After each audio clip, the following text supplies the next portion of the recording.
Hi everyone, are you looking for a fun and simple way to paint watercolor flowers? In today's video, we are going to paint a beautiful poppy using just a few easy steps. Whether you are new to watercolor or just want a quick project, this tutorial is perfect for you. Let's get started.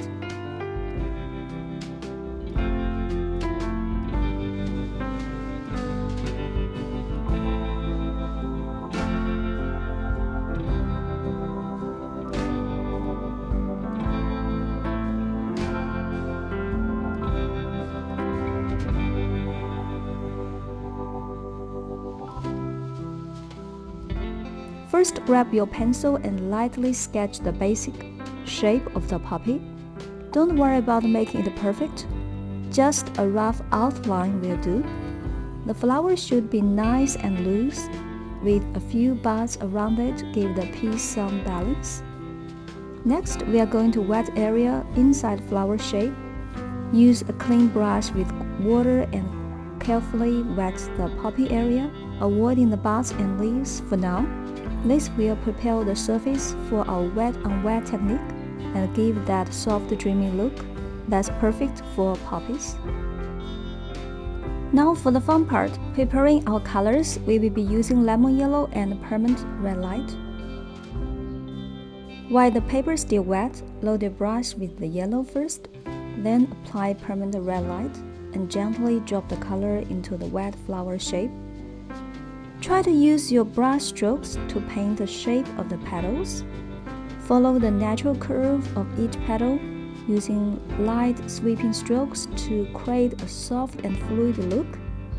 Let the paint spread naturally. That's the magic of the wet on wet technique. You can add more red to darken certain areas like the base of the petals to give the flower some depth and dimension.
For the buds and the leaves, let's mix lemon yellow with permanent green. This creates a fresh spring-like green that's perfect for our poppy stems and leaves. Use a smaller brush to paint the buds and let the green flow naturally. The contrast between the red-orange of the poppy and the green of the leaves will really make the painting pop.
Once the first layer have dried, we will go back in with some darker shades to add detail. Deepen the center of the flower with a touch of pure metallic dip, and don't forget to add a bit of texture to the poppy by dry brush strokes. And now you have it, a quick and easy watercolor poppy. I hope you enjoyed this tutorial, and don't forget to like, comment, and subscribe for more watercolor tips and projects. If you want to watch more flower tutorials, check out my other videos. I will see you in the next one.